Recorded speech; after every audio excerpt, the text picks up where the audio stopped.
Noble patrons and gentles all, welcome to our production of the Cursed Scottish Play. We have a small cast tonight. Because of this, our actors will be utilizing hats and a wonderful little thing known as suspension of disbelief to help play multiple characters. Please check your program, which is linked in the description of this show and on our Instagram to keep up to date with who's who in the cast. All that being said, feel free not to silence your cell phone and let us take you away to medieval Scotland. Enjoy the show. Thunder and lightning strikes. 3 witches enter.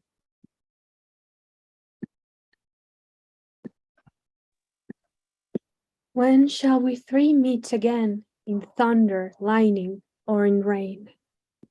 When the hurly-burly's done, when the battle's lost and won. That will be ere the set of sun. Where the place? Upon the hearth. There to meet with Macbeth. I come, grey Malkin. Haddock calls. Anon. Fair is foul, and foul is fair. Hover through the fog and filthy air.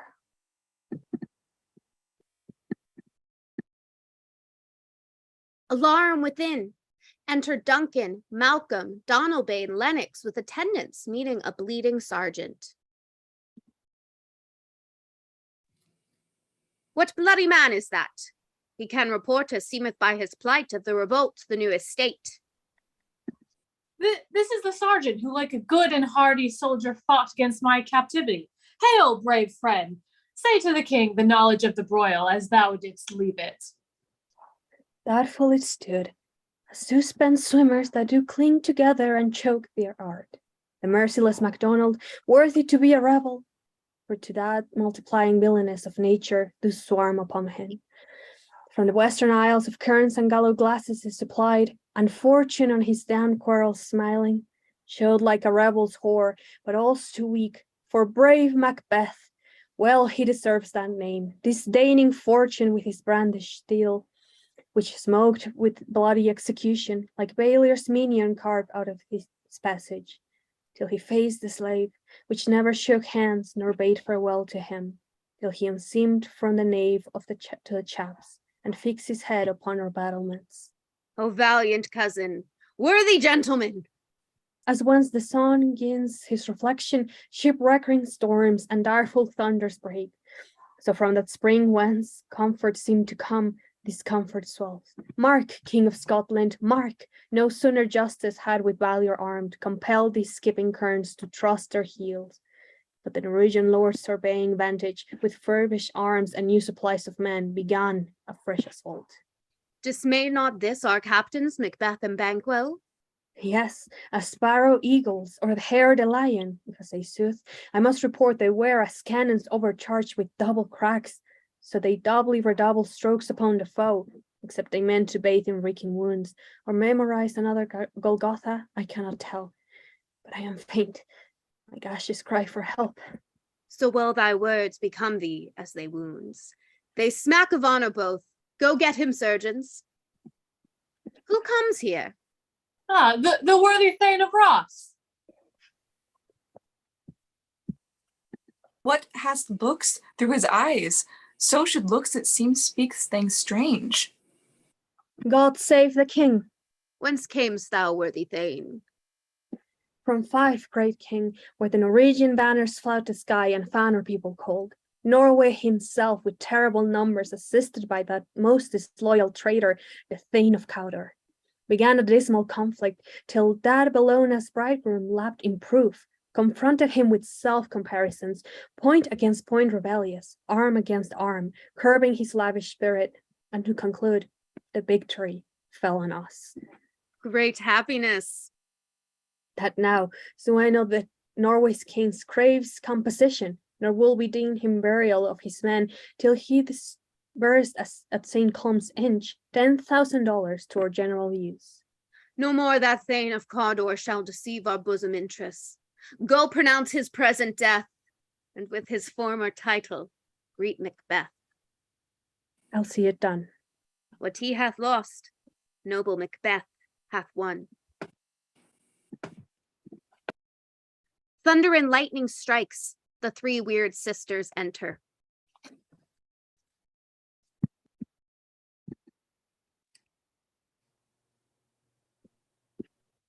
Where hast thou been, sister? Killing swine. A sailor's Sister, where thou? a sailor's wife had chestnuts in her lap, and munched and munched and munched.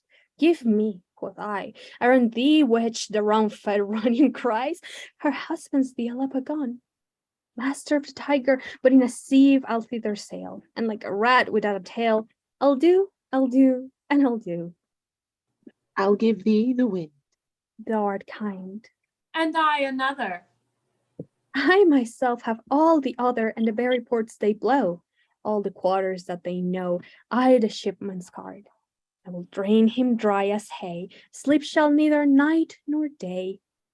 Hang upon his penthouse lid, he shall live a man forbid. Where is the nights 9 times 9 shall he dwindle, pig and pine. To his bark cannot be lost, yet it shall be tempest tossed. Look what I have. Show me, show me. Here I have a pilot's thumb, wrecked as homeward he did come. Drums are heard within. A drum, Macbeth doth come.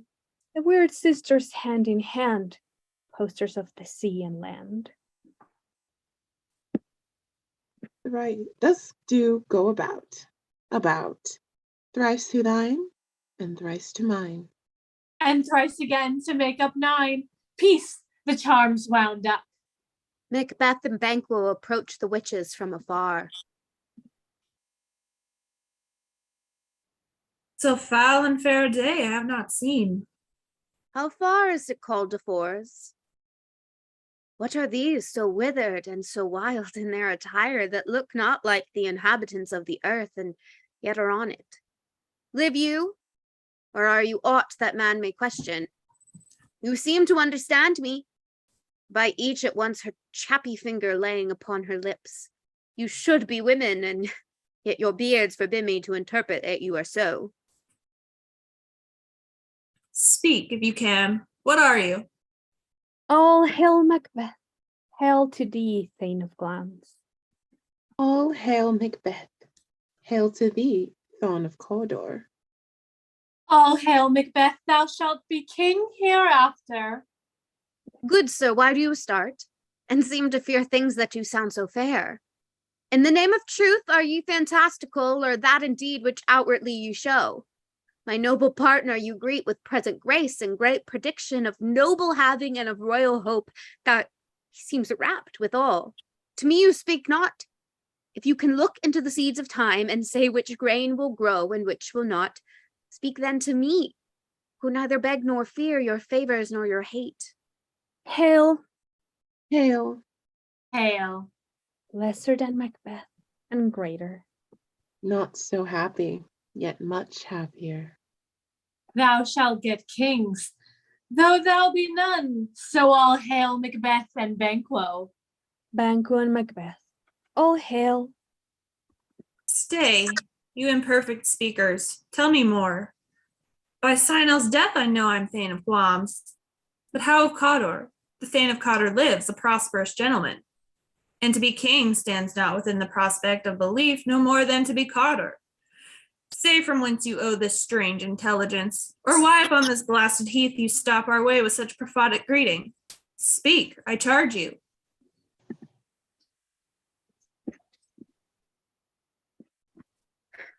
The earth hath bubbles as the water has, and these are of them. Whither are they vanished? Into the air. And what seemed corporal melted as breath into the wind. Would they had stayed. Were such things here as we do speak about, or have we eaten of the insane root that takes reason prisoner? Your children shall be kings.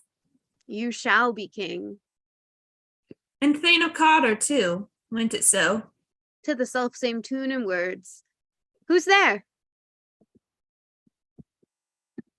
Why, 'tis Ross and Angus. The king hath happily received, Macbeth, the news of thy success, and when he reads thy personal venture in the rebels' fight, his wonders and his praises do contend, which shall be thine or his, silence with that. Imbuing over the rest of the selfsame day, he finds thee in the stout Norwegian ranks, nothing afeard of what thyself didst make. Strange images of death, as thick as hail, come post with post, and everyone did bear thy praises in his kingdom's great defense, and power them down before him. We are sent to give thee from our royal master thanks, only to herald thee into his sight, not to pay thee. And, for an earnest of a greater honor, he bade me from him call thee Thane of Cawdor, in which addition hail, most worthy Thane, for it is thine. What, can the devil speak true? The Thane of Cawdor lives. Why do you dress me in borrowed robes? Who was the Thane lives yet, but under heavy judgment bears that life which he deserves to lose. Whether he was combined those of Norway, or did line the rebel with hidden help and vantage, or that with both, he labored in his country's wreck. I know not, but treason's capital, confessed and proved, have overthrown him. Glamis and Thane of Cawdor. The greatest is behind. Ross, Angus, thank you for your pains. Banquo, do you not hope your children shall be kings, when those that gave the Thane of Cawdor to me promised no less to them? That trusted home might yet enkindle you unto the crown, besides the Thane of Cawdor, but 'tis strange, and oftentimes to win us to our harm, the instruments of darkness tell us truths, win us with honest trifles, to betrays in deepest consequence. Cousins, a word, I pray you. Two truths are told, as happy prologues to the swelling act of the imperial theme. I thank you, gentlemen. Cannot be ill, cannot be good. If ill, why hath it given me earnest of success, commencing in a truth? I am Thane of Cawdor. If good, why do I yield to that suggestion whose horrid image doth unfix my hair and make my seated heart knock at my ribs against the noose of nature?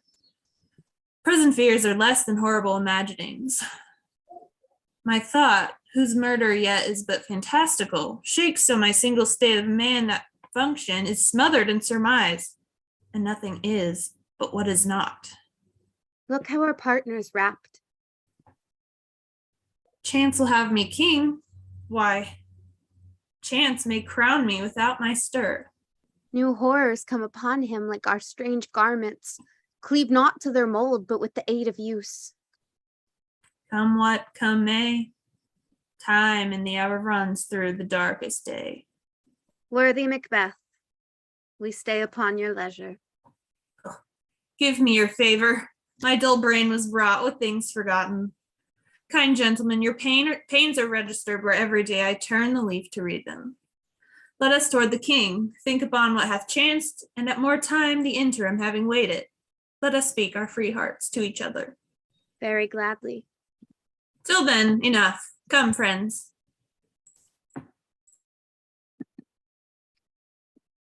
Enter Duncan, Malcolm, Donalbain, and Lennox.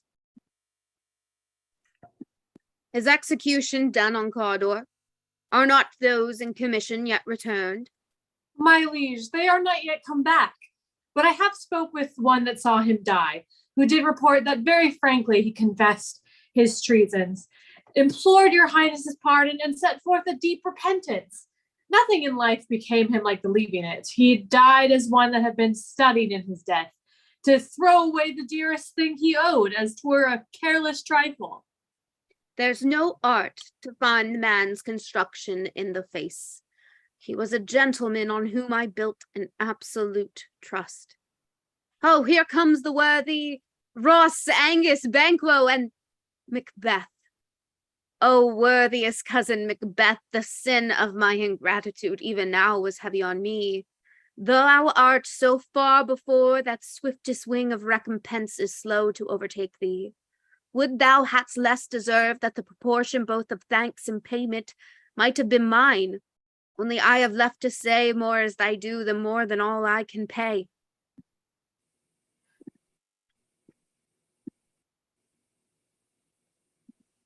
The service and loyalty I owe in doing it pays itself. Your Highness's part is to receive our duties, and our duties are to your throne and state children and servants, which do but what they should, by doing everything, safe towards your love and honor. Welcome hither. I have begun to plant thee, and will labor to make thee full of growing.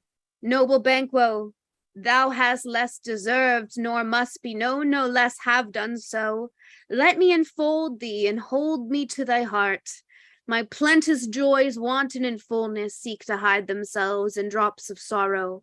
Sons, kinsmen, thanes, and you whose places are nearest know, we will establish our estate upon our eldest Malcolm, whom we name hereafter the Prince of Cumberland, which honor must not unaccompanied invest him only, but signs of nobleness, like stars, shall shine on all deservers, from hence to Inverness, and bind us further to you. The rest is labor, which is not used for you. I'll be myself the harbinger and make joyful the hearing of my wife with your approach. So humbly take my leave. My worthy Cawdor. The Prince of Cumberland. That is a step on which I must fall down, or else o'erleap. For in my way it lies. Stars, hide your fires. Let not light see my black and deep desires. The eye wink at the hand, yet let that be. Watch the eye fears when it is done to see. True worthy Banquo, he is so full and valiant, and in his commendations I am fed. It is a banquet to me. Let's after him, whose care is gone before to bid us welcome. It is a peerless kinsman.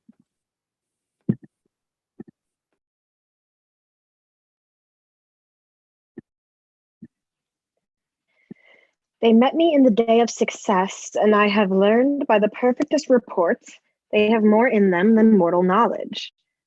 When I burned a desire to question them further, they made themselves air into which they vanished. Whilst I stood wrapped in the wonder of it, came missives from the king, who all hailed me Thane of Cawdor, by which title before these weird sisters saluted me, and referred to me to on the coming of time, with hail king that shalt be.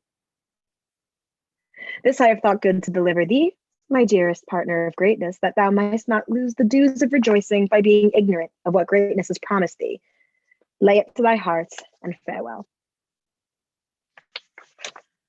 Glums thou art, and Cawdor, and shalt be what thou art promised. Yet do I fear thy nature. It is too full of the milk of human kindness to catch the nearest way. Thou wouldst be great, art not without ambition, but without the illness should attend it. What thou wouldst highly, thou wouldst thou holily, wouldst not play false, and yet wouldst wrongly win. Thou'st have great glams, that which cries thou, thus thou must do, if thou have it, and that which rather thou dost fear to do than wishest should be undone. Hie thee hither, that I may pour my spirits in thine ear, and chastise with the valor of my tongue all that impedes thee from the golden round, which fate and metaphysical aid doth seem to have crowned thee withal. What is your tidings? King comes here tonight. Thou art mad to say it. Is not thy master with him, who, were it so, would have informed for preparation? So please you, it is true. Our Thane is coming. One of my fellows had the speed of him, who, almost dead for breath, had scarcely more than would make up his message. Give him tending. He brings great news. The raven himself is hoarse that croaks the fatal entrance of Duncan under my battlements. Come, you spirits that tend on mortal thoughts, unsex me here and fill me from the crown to the toe, top full of direst cruelty. Make thick my blood, stop up the access and passage to remorse, that no compunctuous visitings of nature shake my fell purpose, nor keep peace between the effect in it. Come to my women's breasts and take my milk for gall, you murdering ministers, wherever in your sightless substances you wait on nature's mischief. Come, thick night, and pall thee in the dullest smoke of hell, that my keen knife see not the wound it makes, nor heaven peep through the blanket of the dark to cry, hold, hold. Great Gloms, worthy Cawdor, greater than both by the all hail hereafter. Thy letters have transported me beyond this ignorant present, and I feel now the future in the instant. My dearest love, Duncan comes here tonight. And when goes hence? Tomorrow, as he purposes. Oh, never, never shall sun that morrow see. Your face, my Thane, is as a book where men may read strange matters. To beguile the time, look like the time. Bear welcome in your eye, your hand, your tongue. Look like the innocent flower, but be the serpent under it. He that's coming must be provided for, and you shall put this night's great business into my dispatch, which shall to all our knights in days to come give solely sovereign sway and masterdom. We will speak further. Only look up clear. To alter favor ever is to fear. Leave all the rest to me. Enter Duncan, Malcolm, Donalbain, Banquo, Ross, and Angus. This castle hath a pleasant seat. The air nimbly and sweetly recommends itself on to our gentle senses. This is guest of summer, the temple-haunting martlet does approve. By his loved masonry, and the heaven's breath smells wooingly here. No jutty frieze, buttress, nor coign of vantage, but this bird hath made a pendant bed and procreant cradle. Where they breed and haunt, I have observed the air is delicate. See, our honored hostess, that love that follows us sometime is our trouble, which still we thank as love. Here and I teach you how you shall bid God lead us your pains and thank you for your trouble. All our service in every point twice done, and then done double, were poor and single business to contend against those honors deep and broad wherewith your majesty loads our house. For those of old, and the late dignities heaped to them, we rest your hermits. Where's the Thane of Cawdor? We coursed him at the heels and had a purpose to be his purveyor, but he rides well, and his great love, sharp as his spur, hath holp him to his home before us. Fair and noble hostess, we are your guests tonight. Your servants ever have theirs themselves, and what is theirs in compt, to make their audit at your highness's pleasure, still to return your own. Give me your hand, conduct me to mine host. We love him highly, and shall continue our graces towards him. By your leave, hostess.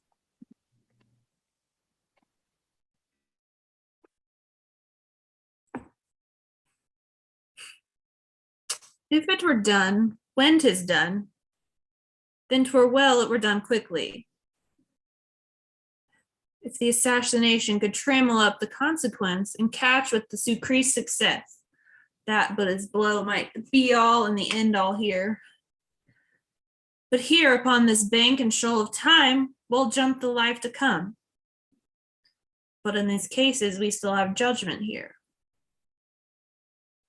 That we but teach bloody instructions, which being taught, return to plague the inventor. This even-handed justice commends the ingredients of our poison chalice to our own lips. He's here in double trust. First, as I am his kinsman and his subject, strong both against the deed, then as his host, who should against his murderer shut the door, not bear the knife myself. Besides, This Duncan hath borne his faculties so meek, hath been so clear in his great office, that his virtues will plead like angels, trumpet-tongued against the deep damnation of his taking off. A pity, like a naked newborn babe striding the blast, or heaven's cherubim, horsed upon the sightless couriers of the air. Shall blow the horrid deed in every eye, that tears shall drown in the wind. I have no spur to prick the sides of my intent, but only vaulting ambition, which o'erleaps itself and falls on the other. How now? What news? He has almost supped. Why have you left the chamber? Hath he asked for me? Know you not he has? We will proceed no further in this business. He hath honored me of late, and I have bought golden opinions from all sorts of people, which would be worn now in their newest gloss, not cast aside so soon. Was the hope drunk wherein you dressed yourself? Hath it slept since, and wakes it now to look so green and pale at what it did so freely? From this time such I account thy love. Art thou afeard to be the same in thine own act and valor as thou art in desire? Wouldst thou have that which thou esteemest the ornament of life, and live a coward in thine own esteem, letting I dare not wait upon I would, like the poor cat in the adage? Prithee, peace. I dare do all that may become a man. Who dares do more is none. What beast was it then that made you break this enterprise to me? When you durst do it, then you were a man, and to be more than what you were, you would be so much more the man. Nor time nor place did then adhere, and yet you would make both. They have made themselves, and that their fitness now does unmake you. I have given suck and know how tender it is to love the babe that milks me. I would, while it was smiling in my face, have plucked my nipple from his boneless gums and dashed the brains out, had I so sworn as you have done to this. If we should fail? We fail? Screw your courage to the sticking and will not fail.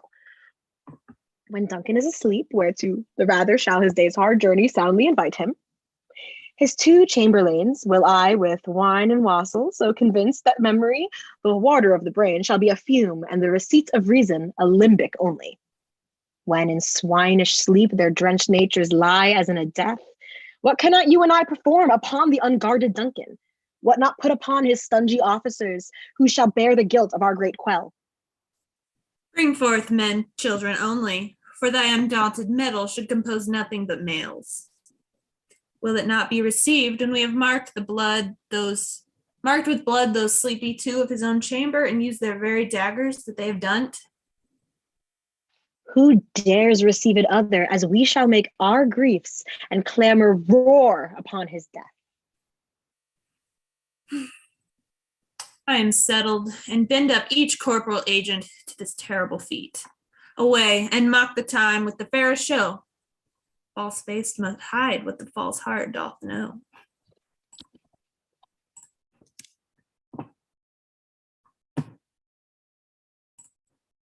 Banquo and Fleance approach, bearing a torch before them. How goes the night, boy? The moon is down. I have not yet heard the clock. And she goes down at 12. I take it 'tis later, sir? Hold. Take my sword. There's husbandry in heaven. Their candles are all out. Take thee that too. A heavy summons lies like that upon me. And yet I would not sleep. Merciful powers, restrain in me the cursed thoughts that nature gives way to in repose. Give me my sword. Who's there? A friend. What, sir, not yet at rest? The king's abed he hath been an unusual pleasure, and sent forth great logresses to your offices. This diamond he greets your wife withal, by the name of most kind hostess, and shut up in measureless content. Being unprepared, our will became the servant to defect, which else should free have wrought. All's well. I dreamt last night of the 3 weird sisters. To you they have showed some truth. I think not of them. Yet when we can entreat an hour to serve, we should spend it in some words upon that business, if you would grant the time. At your kindest leisure. If you shall cleave to my consent, when 'tis, it shall make honor for you. So I lose none in seeking to augment it, but still keep my bosom franchised and allegiance clear. I shall be counseled. Good repose the while. Thanks, sir. The likes to you.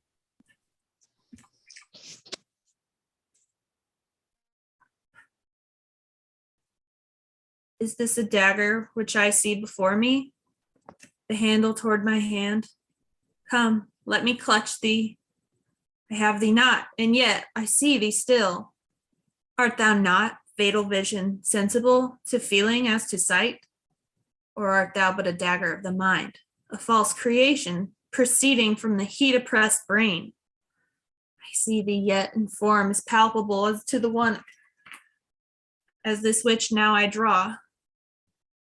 Thou marshalst me the way that I was going, and such an instrument I was to use.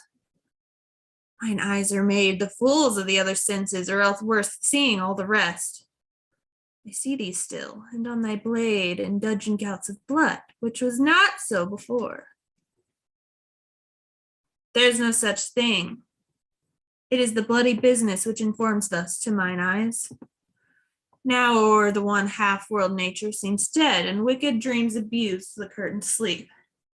Witchcraft celebrates pale Hecate's offerings and withered murder.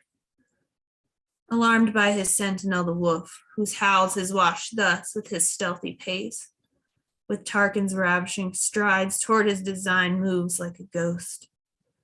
Thou sure and firm set earth, hear not my steps, which way they walk, for fear thy very stones prate of my whereabout, and take the present horror from the time which now suits with it. Whiles I threat, he lives. Words to the heat of deeds too cold breath gives. I go, and it is done. The bell invites me. Hear it not, Duncan, for it is a knell that summons thee to heaven or to hell.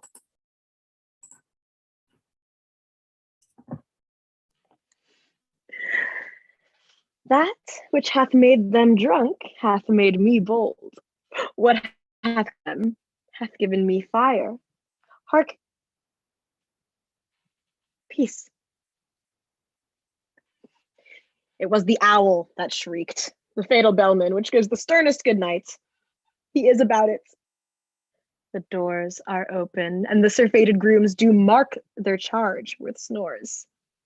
I have drugged their possets, that death and nature do contend about them, whether they live or die.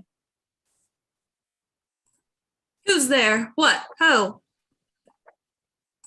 Alack, I am afraid they have awaked and 'tis not done. The attempt and not the deed. Confound us. Hark, I laid their daggers ready, he could not miss them. Had he not resembled my father as he slept, I had done it. My husband! I have done the deed. Didst now not hear a noise? I heard the owl scream and the crickets cry. Did not you speak? When? Now? As I descended. Aye. Hark! Who lies in the second chamber? Donalbain. This is a sorry sight. A foolish thought to say a sorry sight. There's one did laugh in his sleep and cried murder. That they did wake each other. I stood and heard them. But they did say their prayers and addressed them again to sleep. There are two lodged together. One cried, God bless us all, and amen to the other. As they had seen me with these hangman's hands, listening their fear, I could not say amen when they did say, God bless us. Consider it not so deeply. But wherefore could I not pronounce amen? I had most need of blessing, and amen stuck in my throat. These deeds must not be thought after these ways, so it will make us mad. Methought I heard a voice cry, sleep no more. Macbeth does murder sleep. the innocent sleep, sleep that knits up the raveled sleeve of care, the death of each day's life, sore labor's bath, balm of hurt minds, great nature's second course, chief nourisher in life's feast. What do you mean? Still it cried, sleep no more. To all the house, Glamis hath murdered sleep, and therefore Cawdor shall sleep no more. Macbeth shall sleep no more.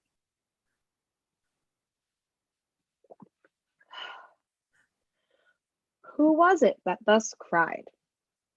Why, worthy Thane, you do unbend your noble strength to think so brain-sickly of things. Go, get some water, and wash this filthy witness from your hand.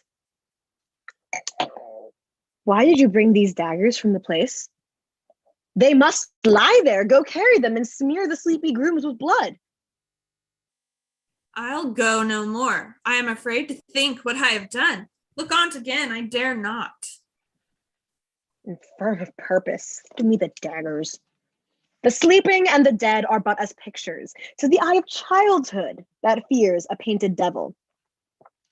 If he do bleed, I'll gild the faces of the groom withal, for it must seem their guilt.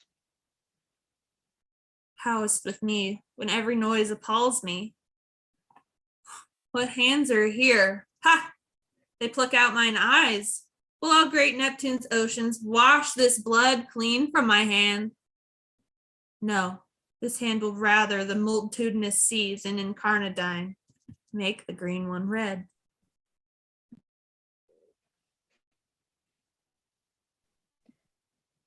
My hands are of your color. But I shame to wear a heart so white. Suddenly, Macbeth hears a loud knocking from within the castle walls.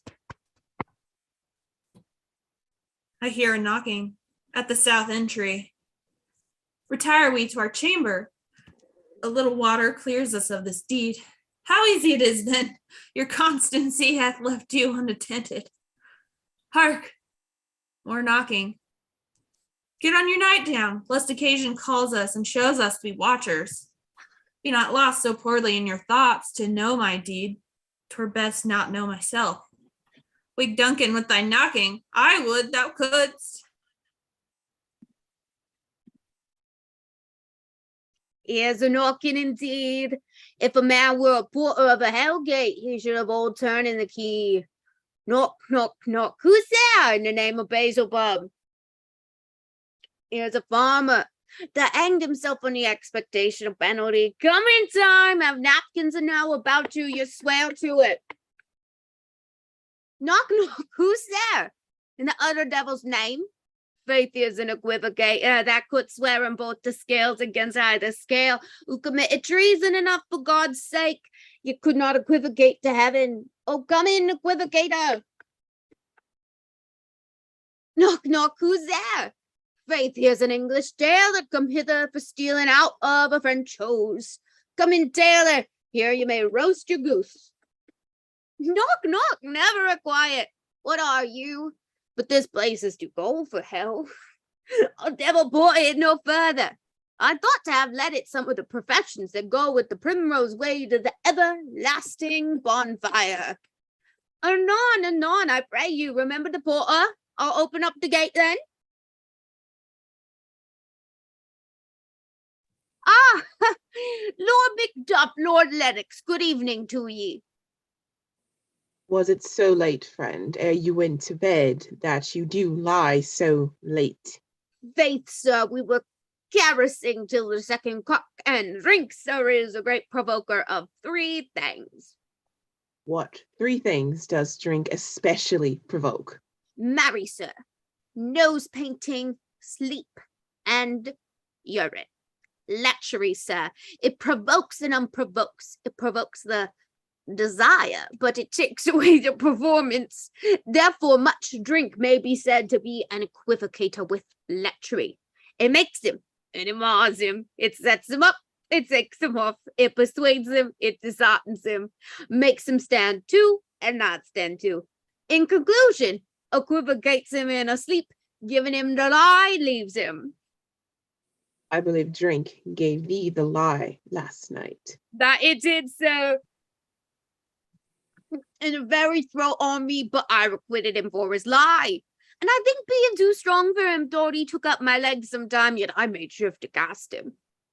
Is thy master stirring? Our knocking has awakened him. Here he comes. Good morrow, noble sir. Good morrow, both. Is the king stirring, worthy thane? Not yet. He did command me to timely call on him. I almost slipped the hour. I'll bring you to him. I know this is a joyful trouble to you, but yet 'tis one. The labor we delight in physics pain. This is the door. I'll make so bold to call, for 'tis my limited service. Goes the king hence today? He does. He did appoint so. The night has been unruly. Where we lay, our chimneys were blown down, and as they say, lamentings heard, I the air strange screams of death, and prophesying with accents terrible, of dire combustion and confused events, new hatched woeful times. The obscure bird clamored the lifelong night. Some say the earth was feverish and did shake. 'Twas a rough night. My young remembrance cannot peril the follow of it. Oh, horror, horror, horror. What's the Tongue matter? nor heart cannot conceive nor name thee. What's the matter? Confusion now hath made its masterpiece. A most sacrilegious murder hath broke ope the Lord's anointed temple, and stolen thence the life of the building. What is you say? The life? Mean you, his majesty? Approach the chamber, and destroy your sight, but the new Gorgon did not bid me to speak. See, and then speak for yourself. Awake, awake, ring the alarm bell. Murder, treason, Banquo, Donalbain, Malcolm, awake. Shake off this downy sleep that's counterfeit, and look on death itself. Up, up and see as from your graves rise up and walk like sprites to the countenance of this horror. Ring the bell. What is the business that such a hideous trumpet calls to parley the sleepers of the house? Speak, speak. Oh, gentle lady, 'tis not for you to hear what I can speak. The repetition in a woman's ear would murder as it fell. Oh, Banquo, Banquo, our royal master is murdered. Whoa. Alas, what? In our house? Too cruel anywhere. Dear Duff, I prithee contradict thyself and say it is not so. I but died an hour before this chance. I had lived a blessed time. For from this instance, there's nothing serious in mortality. All's but toys, renown, and grace is dead. The wine of life is drawn, and the mere lees is left this vault to brag of. What is amiss? You are, and don't know it. The spring, the head, the fountain of your blood is stopped. The very source of it is stopped. The royal father's murdered. Oh, by whom? Those of his chamber. As it seemed it had done, their hands and faces banged with blood, and so were their daggers, which unwiped we found upon their pillows. They started and were distracted, no man's life to be trusted with them. Oh, yet I do repent me of my fury, that I did kill them. Wherefore did you so? Who can be wise, amazed, temperate, and furious, loyal and neutral in a moment? No man. This expedition, my violent love outrun the pauser reason. Here lay Duncan, his silver skin laced with his golden blood, and his gashed stabs looked like a breach in nature for ruin's wasteful entrance. There, the murderers, steeped in the colors of their trade, their daggers unmannerly breached with gore, who could refrain that had a heart to love, and in that heart courage to make loves known? Help me hence. Oh, Look to the lady. Donalbain, why do we hold our tongues? That most may claim this argument for hours. Should be spoken here, where fate, hidden alcohol, may rush and seize us? Let's away, our tears are not yet brewed. Nor our strong sorrow upon the foot of motion. Look to the lady. And when we have our naked frailties hid, thus suffer in exposure, let us meet and question this most bloody piece of work, to know it further. Fears and scruples shake us, in the great hand of God I stand, and thence against undivulged pretense I fight of treasonous malice. And so do I. So all. Wow. Let's briefly put on manly readiness and meet in the hall together. And Well contented.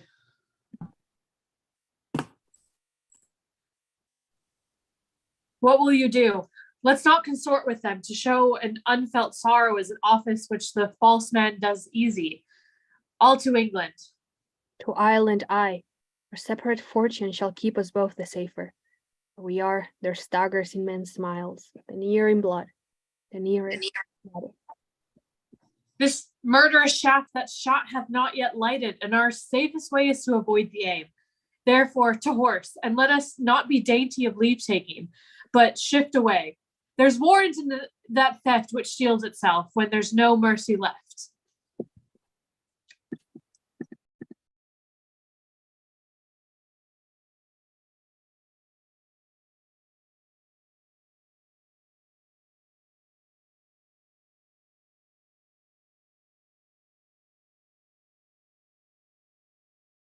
£70. I can remember it well. Within the volume of which time I have seen hours dreadful and things strange. But this sore night hath trifled former knowings. Good father, thou seest the heavens as troubled with man's act. Threaten his bloody stage by the clock. It is day, and yet dark night strangles the traveling lamp. Its night's predominance or day's shame. That darkness does the face of earth and tomb, when living light shall kiss it. 'Tis unnatural, even like the deed that's done. On Tuesday last, a falcon, towering in her pride of place, was by a mousing owl hawk and killed. And Duncan's horses, I think most strange and certain, Beatrice and Swift, the minions of the race, turned wild in nature, broke their stalls, flung out, contending against obedience, as they would make war with mankind. It's said they eat at each other. They did so, to the amazement of my eyes that looked upon it. Here comes the good Macduff. How goes the world, sir, now? Why, see you not? It is known who did this more than bloody deed. Those that Macbeth had slain. Alas the day, what good could they pretend? They were sunborn. Malcolm, Donalbain, the king's 2 sons, are stolen away and fled, which puts them at suspicion of the deed. Against nature still, thriftless ambition that will raven up thine own life's means. That it is most like the sovereignty will fall upon Macbeth. He's already named and gone to Scone to be invested. Where is Duncan's body? Carried to Colmkill, the sacred storehouse of his predecessors, and the guardian of their bones. Will you to Scone? No, cousin. I'll to Fife. Well, I will thither. Well, may you see things well done there. Adieu, lest our old robes sit easier than our new. Farewell, father. God's pension go with you, and with those that would make good of bad and friend of foes.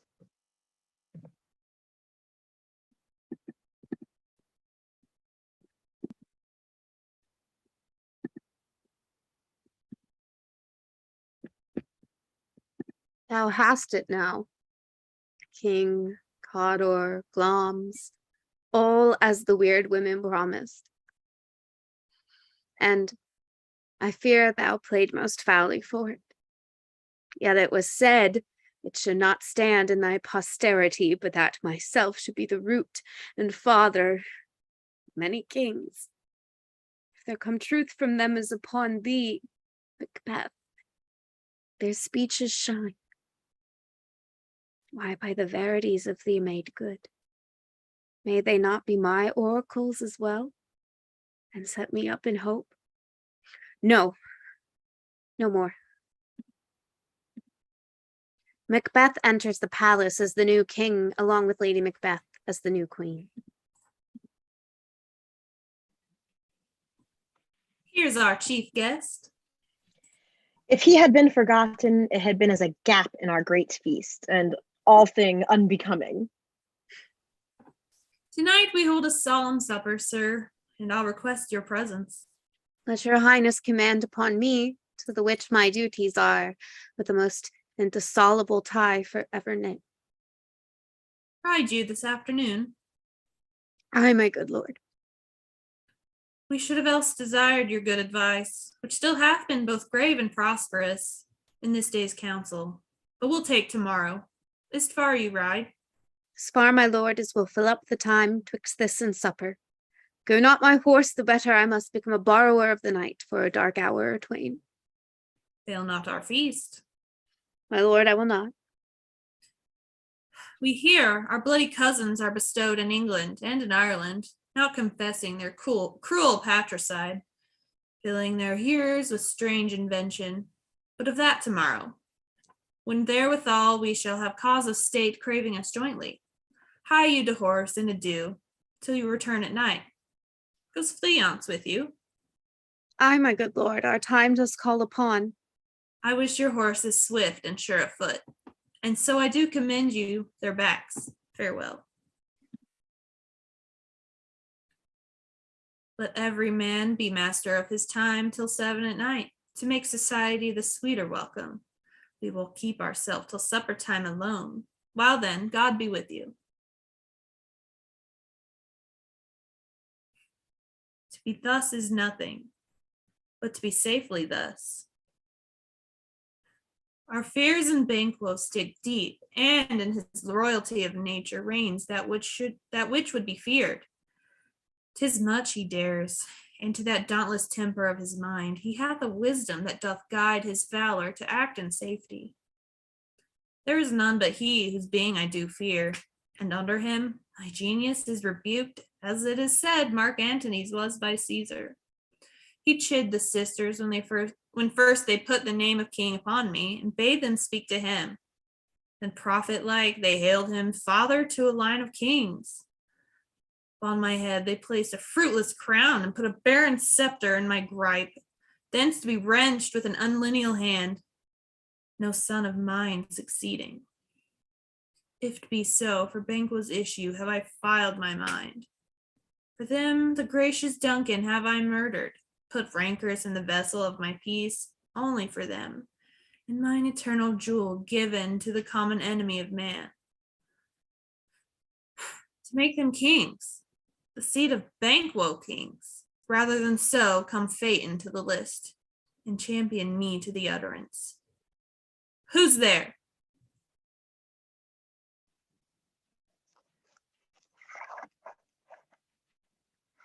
Was it not yesterday we spoke together? It was, please your highness. Well then, now have you considered of my speeches? Know that it was he in the times past which held you so under fortune, which you thought had been our innocent self. This I made good to you in our last conference, passed in probation with you. How you were borne in hand, how crossed the instruments, Who wrought with them and all things else that might, to half a soul and to a notion crazed, say, thus did Banquo. You made it known to us? I did so and went further, which is now our point of second meeting. Do you find your patience so predominant in your nature that you can let this go? Are you so gospel to pray for this good man and for his issue, whose heavy hand hath bowed you to the grave and beggared yours forever? We are men, my liege.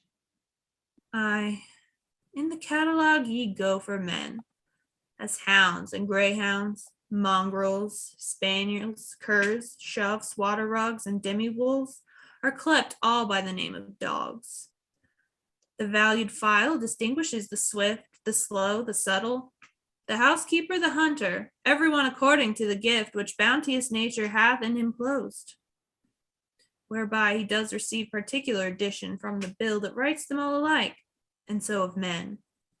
Now, if you have a station in the file, not I the worst rank of manhood, say it, and I will put that business in your bosoms, whose execution takes your enemy off, grapples you to the heart and love of us, who were our health but sickly in this life, which in his death were perfect. I am one, my liege, whom the vile blows and buffets of the world have so incensed that I am reckless what I do to spite the world.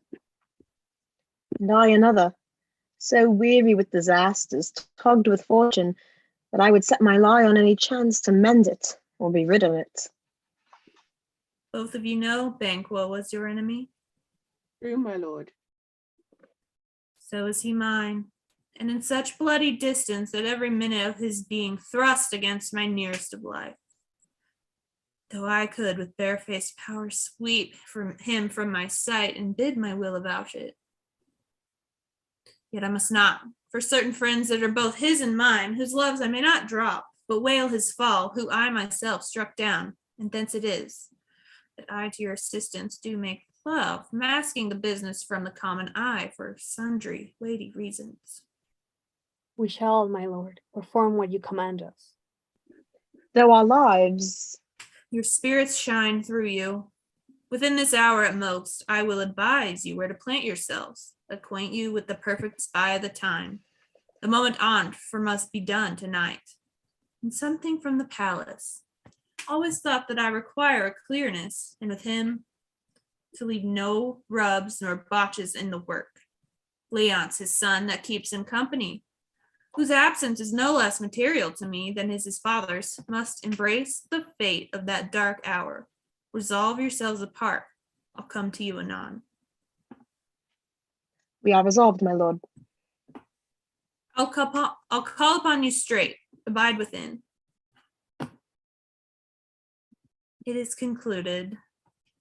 Banquo, thy soul's flight, if it find heaven, must find it out tonight.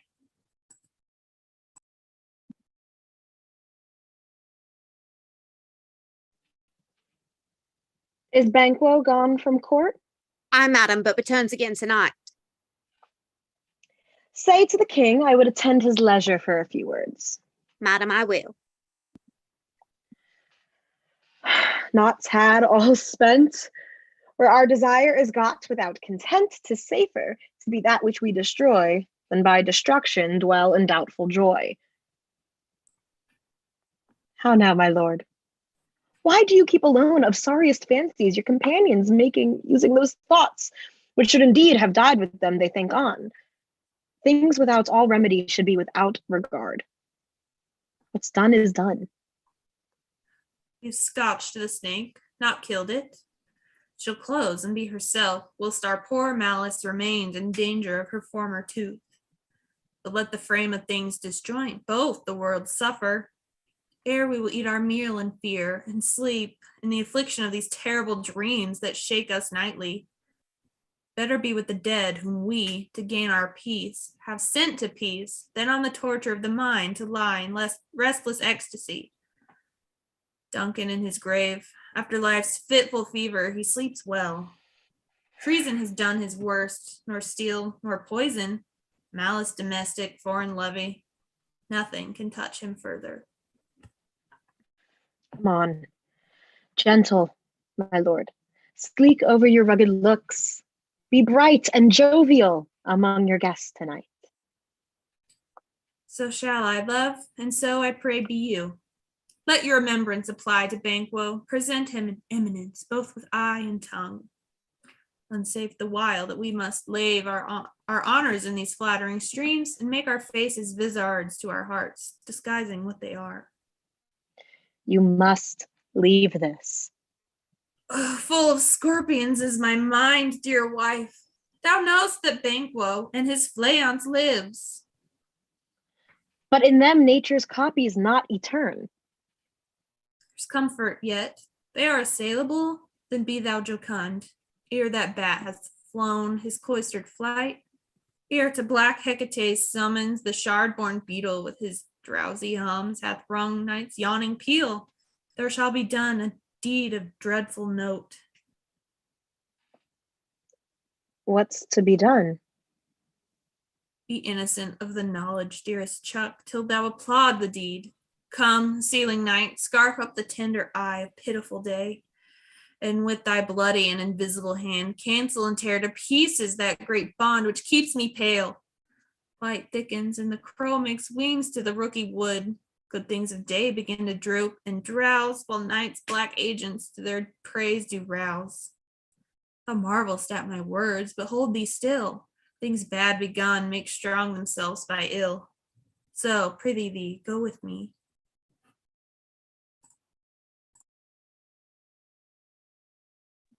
Enter 3 murderers.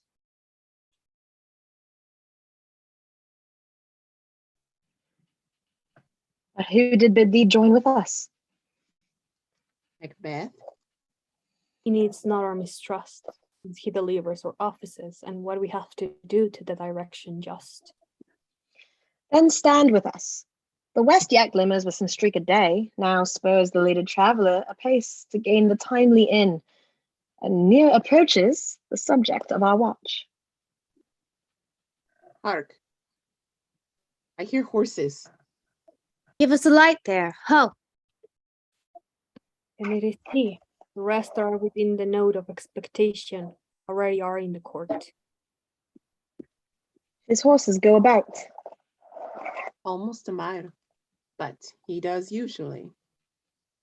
So all men do from hence the palace gate, make it their walk. A light! A light! Banquo and Flayance appear from afar, a torch in Flayance's hand. Is he? Stand to it. It will be rain tonight. Let it come down. Oh, treachery. Fly, good Flayance, fly, fly! Thou mayest revenge. Oh, slave. Who did strike out the light? Was not the way? There's one down. The sun has fled. We have lost best half of our affair. Well, let's away and say how much is done.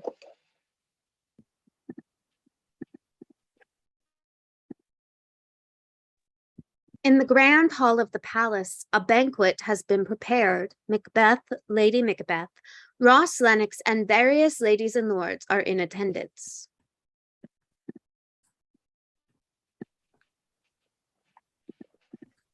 You know your own degrees. Sit down. At first and last, the hearty welcome ourself will mingle with society and play the humble host. Our hostess keeps her state, but in the best time we will require her welcome. Pronounce it for me, sir, to all our friends, for my heart speaks. They are welcome. See, they encounter thee with their heart's thanks. Both sides are even. Here, I'll sit in the midst. Be large in mirth. Anon we'll drink a measure the table round. The first murderer appears at the door.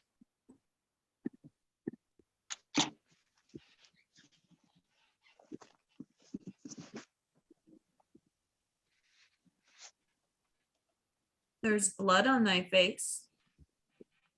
'Tis Banquo's then. 'Tis better thee without than he within. Is he dispatched? My lord, his throat is cut. That I did for him. Thou art the best of the cutthroats, yet he's good that did the like for Fleance. If thou didst it, thou art the nonpareil. Most royal, sir. Leonce has escaped. And comes my fit again. I had else but been perfect. Whole as the marble, founded as the rock, as broad and general as the casing air. Now I'm cabined, cribbed, confined, bound into saucy doubts and fears. But Banquo's safe. Aye, my good lord. Safe in a ditch he bides with 20 trenched gashes on his head, the least a death to nature. Thanks for that. There the grown serpent lies. The worms that's fled hath nature that in time will venom breed. No teeth for the present. Get thee gone, tomorrow we'll hear ourselves again.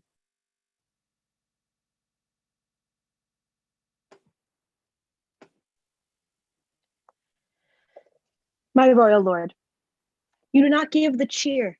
The feast is sold. That is not often vouched, while 'tis a making, 'tis given with welcome. To feed were best at home. From thence the sauce to meet a ceremony. Meeting were bare without it. Sweet remembrancer, now good digestion wait on appetite and health on both. May it please, your highness. The ghost of Banquo suddenly appears and sits in Macbeth's seat at the table. Here had we now our country's honor roofed, were the graced person of our Banquo present. Who may I rather challenge for unkindness and pity for mischance? His absence, sir, lays blame upon his promise. Please it your highness to grace us with your royal company. The table's full. Here is a place reserved, sir. Where?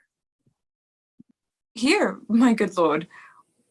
What isn't that moves, your highness? Which one of you have done this? What, my lord? Thou canst not say I did it. Never shake thy gory locks at me. Gentlemen, rise. His highness is not well. Sit! Sit, worthy friends. My lord is often thus, and hath been from his youth. Pray you, keep seat. The fit is momentary. Upon a thought he will again be well. If much you note him, you shall offend him and extend his passion. Feed and regard him not. Are you a man? Aye, and a bold one, that dare look upon that which might appall the devil. Oh, proper stuff. This is the very painting of your fear. This is the air-drawn dagger which you said led you to Duncan. Oh, these flaws and starts, impostors to true fear, would well become a woman's story at a winter's fire, authorized by her grandam. Shame itself. Why do you make such faces? When all's done, you look but on a stool. Prithee, see there, behold, look. Lo, how say you? What care I? If thou canst nod, speak too. If charnel horses and our graves must send those that we bury back, our monuments shall be the miles of kites. What? Quite unmanned in folly. If I stand here, I saw him. Fie, for shame. Blood had been shed here now. In the olden time, ere human statute purged the gentle wheel. Aye, and since too, murders have been performed, too terrible for the ear than times have been that, when the brains were out, the man would die, and they're an end. But now they rise again, with 20 mortal murders on their crowns, and push us from our stools. This is more strange than such a murder is. My worthy lord, your noble friends do lack you. I do forget. Do not muse at me, my most worthy friends. I have a strange infirmity which is nothing to those that know me. Come, love and health to all. Then I'll sit down. Give me some wine, fill full.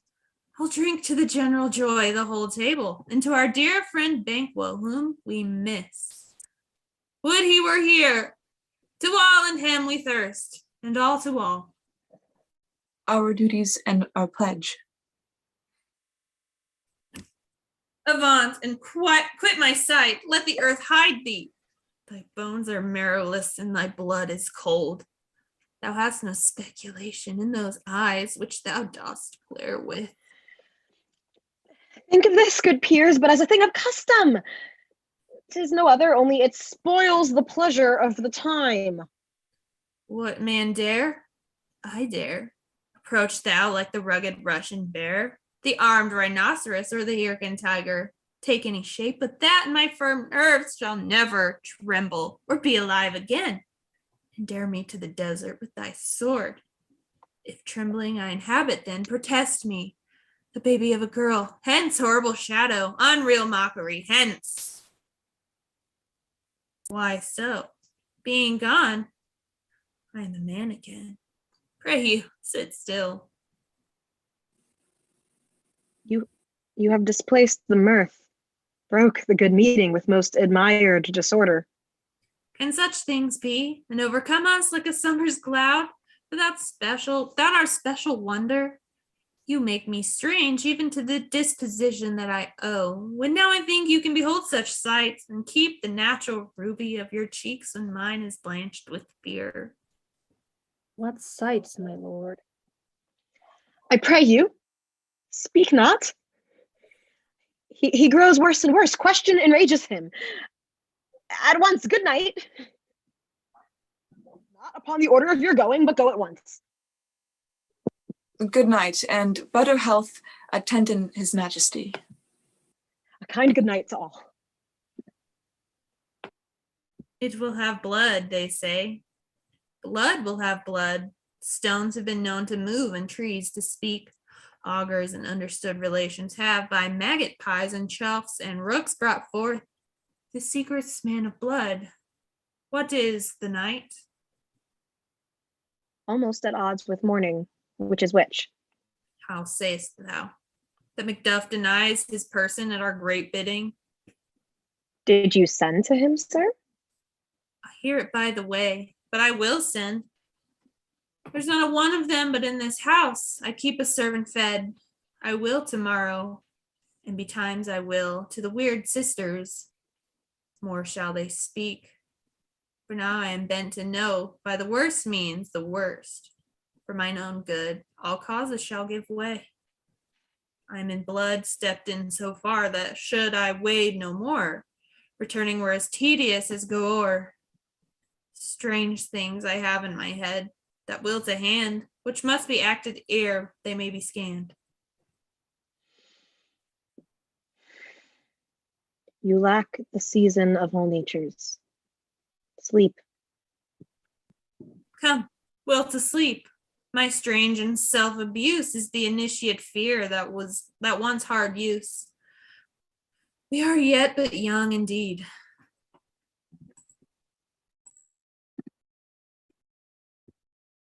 Thunder. Enter 3 witches to meet with their matron, Hecate.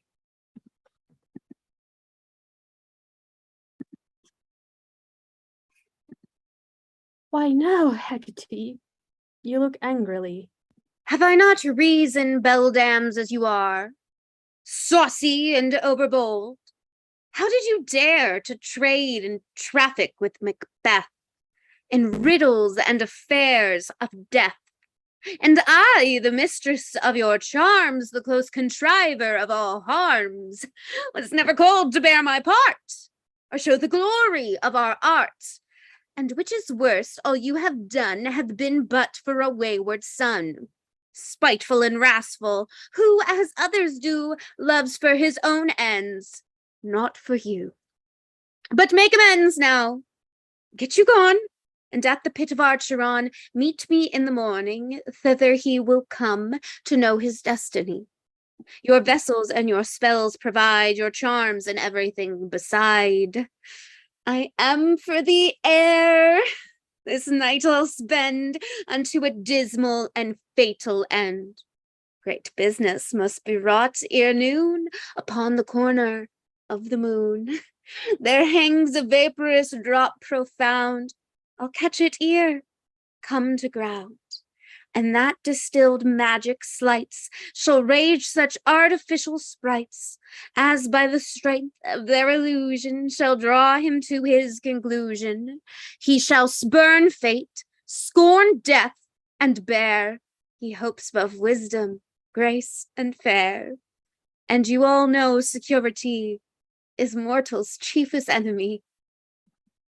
Hark! I am called. My little spirit sea sits in a foggy cloud and stays for me. Come, let's make haste. He'll soon be back again.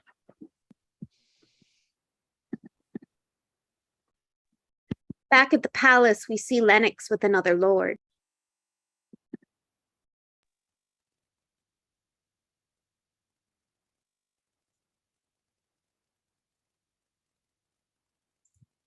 My former speeches have but hit your thoughts, which can interpret further. Only I say, things have been strangely born. The gracious Duncan, which was pitied of Macbeth, marry he was dead. And the right valiant Banquo walked too late, whom you may say, if thou please, you Fleance killed, for Fleance fled. Men must not walk too late, who cannot want the thought of how monstrous it was for Malcolm and for Donalbain to kill their gracious father. Damned fact! How did it grieve Macbeth? Did he not straight in pious rage the two delinquents tear? What were the slaves of drink and the thralls of sleep? Was that not nobly done? Aye, the wisely too. For it would have angered any heart alive to hear the men deny it. So that, I say, he has borne all things well, and I do think that, had he had Duncan's son under his key, as ain't please heaven, he shall not, they should find. That were to kill a father, so should Fleance. But peace, for from broad words, and cause he failed, his presence and the tyrant's feast. I hear Macduff lives in disgrace, sir. Can you tell me where he bestows himself? The son of Duncan, from whom this tyrant holds the due of birth, lives in the English court, and is received of the most pious Edward with such grace, that the malevolence of fortune nothing takes from his high respect. Thither Macduff is gone to pray the holy king upon his aid to wake Northumberland and warlike Seward, that by the help of this, with him above to ratify the work, we may again give to our tables meat, sleep to our nights free from our feast and banquets, bloody knives, do faithful homage and receive free honors, all which we pine for now. And this report hath so exasperated the king that he prepares for some attempt of war. Sent he to Macduff? He did, and with an absolute, sir, not I, the cloudy messenger turns me his back and hums as who would say, you'll rue the time that clocks me with this answer. And that well might. Advise him to caution, to hold what distance his wisdom can provide. Some holy angel fly the court of England and unfold his message ere he come, that a swift blessing may soon return to our suffering country under the hand of accursed. I'll send my prayers with him.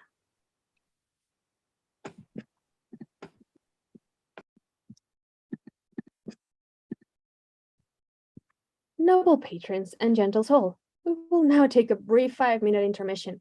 Please take this time to go to the privy, replenish your refreshments, but do steer clear of the wine and wassail, for you never know whose bloody thirsty wife may have tampered with them while you weren't looking. We shall return to Scotland in just a short while.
Noble and gallant viewers, we now return for the second half of our show. We heard thunder. I think I can see 3 witches in the distance.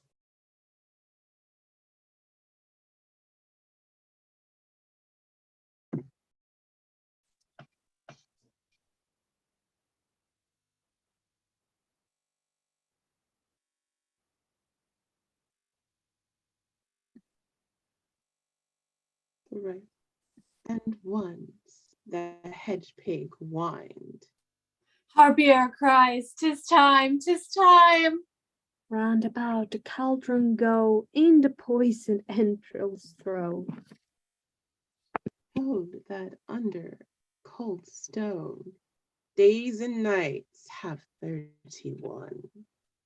Sweltered venom sleeping got, boil thou first in this charmed pot. Double toil and trouble, fire burn and cauldron bubble.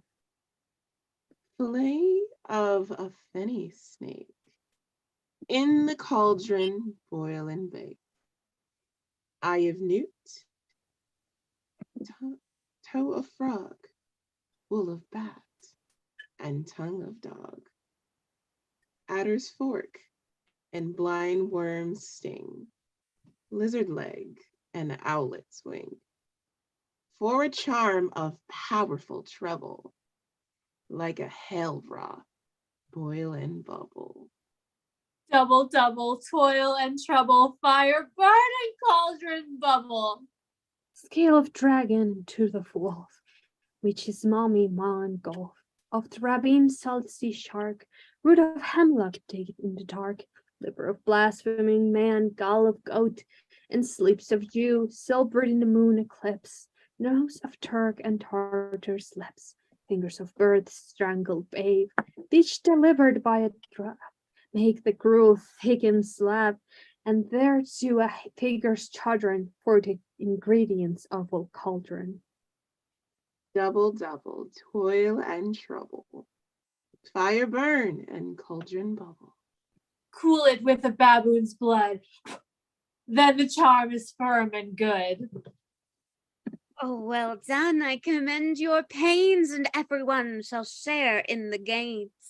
And now about the cauldron sing, like elves in a fairy ring, enchanting all that you put in. By the pricking of my thumb, something wicked this way comes. Open locks, whoever knocks. How now, you secret black and midnight hags? What is't you do? A deed without a name. I conjure you by that which you profess. Howe'er you come to know it, answer me. Though you untie the winds and let them fight against the churches, though the yesty waves confound and swallow navigation up, though bladed corn be lodged and trees blown down, though castles topple on their wardens' heads, though palaces and pyramids do slope their heads to their foundations, till the treasure of nature's germans tumble all together, even till destruction sicken, answer me to what I ask you. Speak. Demand. We'll answer. Say thou'st rather hear it from our mouths or from our masters. Call 'em, let me see 'em. Power in South's blood that hath eaten her 9 pharaoh. Grace that sweeten from the murder's gibbet, throw into the flame. Come high or low. Thyself and office deathly show. Thunder is heard from above, then the first apparition appears. Tell me, thou unknown power. Out. Hear his speech, but say thou not. Macbeth! Macbeth! Beware, Macduff! Beware the Thane of Fife! Enough! Whate'er thou art, for thy good caution thanks. Thou hast heart my fear aright, but one word more. He will not be commanded. Here's another. more potent than the first. More thunder. The second apparition appears, a bloody child. Macbeth! Macbeth! Macbeth! Had I 3 ears, I'll hear thee. Be bloody, bold, and resolute, laugh to scorn the power of man, and none of women born shall harm Macbeth. Then live, Macduff. What need I fear of thee? But yet I'll make assurance double sure, and take a bond of faith. Thou shalt not live, that I may tell pale-hearted fear it lies, and sleep in spite of thunder. More thunder. The third apparition, a child crowned with a tree in their hand. What is this that rises like the issue of a king, and wears upon his baby brow the rounded top of sovereignty? Listen, but speak not to it. Be lion melted, proud, and take no care, who chafes, who frets, or where conspires are. Macbeth shall never vanquished be, until great Birnam Wood to high Dunsinane Hill shall come against him. That will never be. Who can impress the forest, bid the tree unfix his earthbound root? Sweet bodements good, rebellion's head rise never till the wood of Burnham rise, and our high-placed Macbeth shall live the lease of nature, pay his breath to time and mortal custom. Yet my heart throbs to know one thing. Tell me, if your art can tell me so much, shall Banquo's issue ever reign in this kingdom? Seek to know no more. I will be satisfied. Deny me this, and an eternal curse fall on you. Let me know. Why sings that cauldron? And what noise is this? Show. Joe. Joe. Oh, his eyes and grieve his heart. Come like shadows, so they part. An image appears of 8 kings, the last with a glass in his hand, the ghost of Banquo following. Thou art too like the spirit of Banquo. Down. Thy crown does tear my eyeballs, and thy hair, thou other gold-bound brow, is like the first. A third is like the former. Filthy hags, why do you show me this? A fourth, stark eyes. What will the line stretch out to the crack of doom? Another yet, a 7th? I'll see no more. And yet the 8th appears, who bears a glass which shows me many more. Some I see that twofold balls and treble scepters carry. Horrible sight! Now I see 'tis true, for the blood-boltered Banquo smiles upon me and points at them for his. What is this so? Aye, sir. All this is so, but why stands Macbeth thus amazedly? Come, sisters, cheer we up his sprites, and show the best of our delights. I'll charm the air to give a sound while you perform your antic round. That this great king may kindly say, our duties did his welcome pay.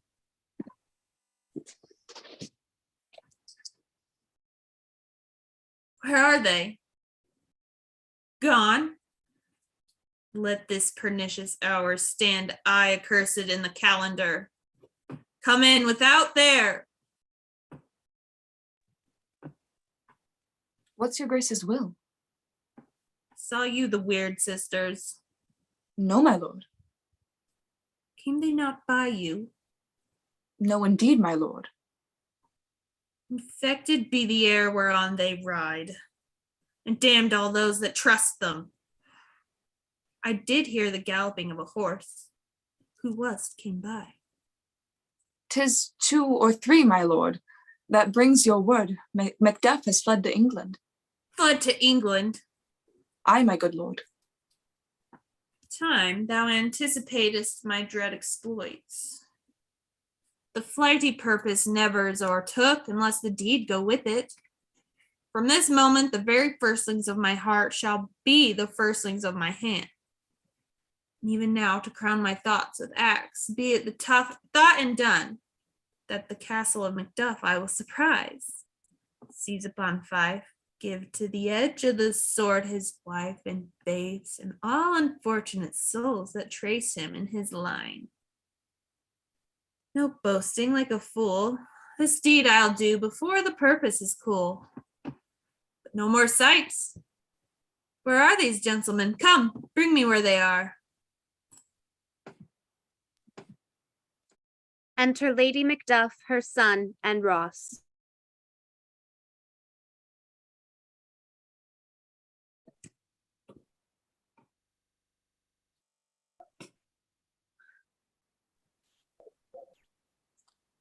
What had he done to make him fly the land? You must have patience, madam. He had none. His flight was madness. When our actions do not, our fears do make us traitors. You know not whether it was his wisdom or his fear. Wisdom? To leave his wife, to leave his babes, his mansion, his titles, in his place, from when himself does fly? He loves us not. He wants the natural touch. For the poor wren, the most diminutive of birds, will fight her young ones in her nest against the owl. All is fear and nothing is the love. As little is the wisdom where the fight so runs all reason.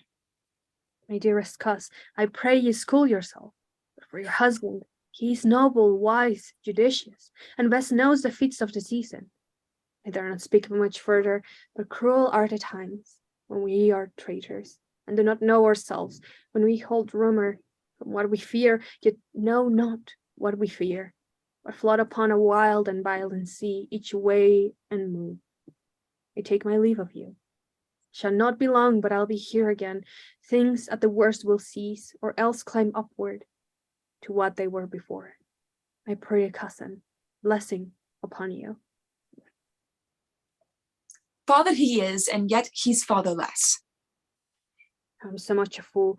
Should I stay longer, it will be my disgrace and your discomfort. I take my leave at once. Sariah, your father is dead. And what will you do now? How will you live? As birds do, mother. What with the worms and flies?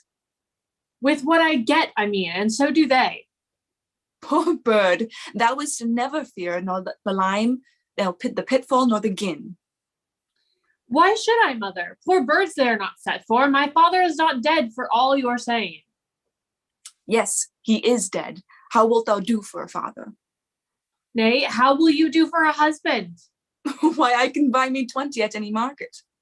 Then you'll buy 'em to sell again. Thou speakest with all thy wit, and yet I've faith with wit enough for thee. Was my father a traitor, mother? Aye, that he was. What is a traitor? Why, one that swears and lies. And be all traitors that do so? Everyone that does so is a traitor and must be hanged. And must they all be hanged that swear and lie? Everyone. Who must hang them? Why, the honest men. Then the liars and swearers are fools, for they are liars and swearers now to beat the honest men and hang up them. Now, God help thee, poor monkey. But how wilt thou do for a father? If he were dead, you'll weep for him. If you would not, it were a good sign that I should quickly have a new father. Poor prattler, how thou talkest. Bless you, dame. I am not known to you know, though in your state of honor I am perfect. I doubt some trouble does approach you nearly. If you would take a homely man's advice, be not found here, hence with your little ones. To fright you, methinks I am too savage. To do worse to you were fell cruelty, which is too nigh your person. Heaven preserve you. I dare abide no longer. Whither should I fly? I have done no harm, but I remember now that I am of this earthly world, where to do harm is often lovable. To do good sometimes accounted dangerously folly. Why then, alas, do I put that womanly defense to say I've done no harm?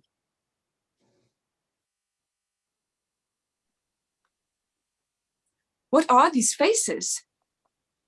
Where is your husband? I hope in no place so unsanctified, where such as you mayest find him. He's a traitor. Thou liest, thou shag-haired villain. What, you egg?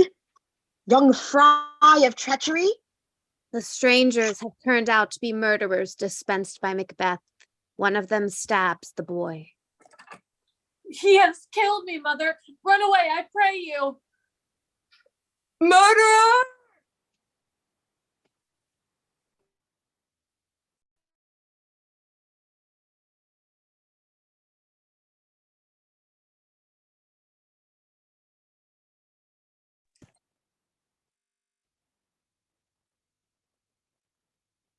Let us seek out some desolate shade, and there weep our sad bosoms empty. Let us rather hold fast the mortal sword, and like good men bestride our downfallen birthdom. Each new morn, new widows howl, new orphans cry, new sorrows strike heaven on the face, that it resounds as if it were felt with Scotland and yelled out like a syllable of dolor. Would I believe all wail? Would I now no believe, and what I can redress, I shall find the time to friend. I will. What you have spoke, it may be so, perchance this tyrant whose sole name blisters our tongues was once thought honest. You have loved him well, he hath touched you yet. I am young, but something you may deserve of him through me, and wisdom to offer up a weak, poor, innocent lamb to appease an angry God. I am not treacherous. But Macbeth is. A good and virtuous nature may recoil an imperial charge, but I shall crave your pardon. That which you are my thoughts cannot transpose. Angels are bright still, though the brightest fell. Though all things foul would wear the browns of grace, yet grace must still look so. I have lost my hopes.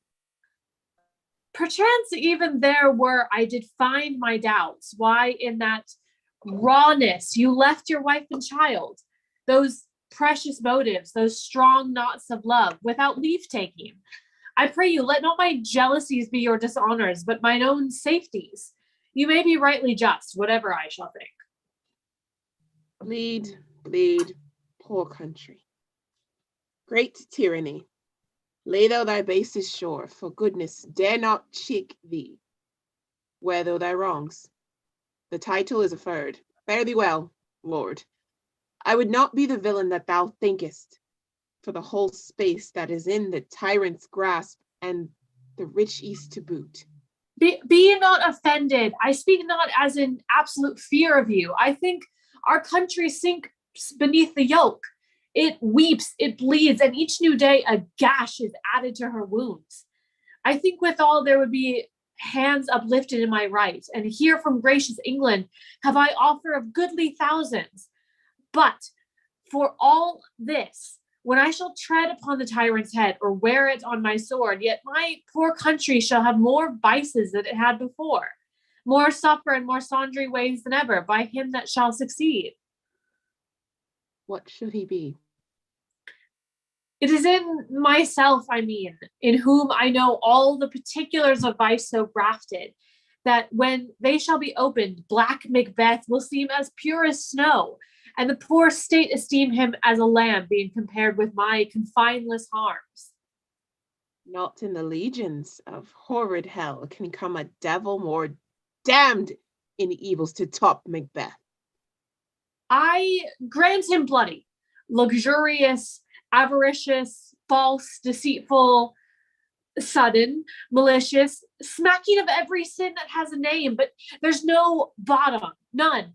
In my voluptuousness, your wives, your daughters, your matrons, and your maids could not fill up the cisterns of my lust. and my desire all continent impediments would o'erbear, that did oppose my will. Better Macbeth than such a one to reign.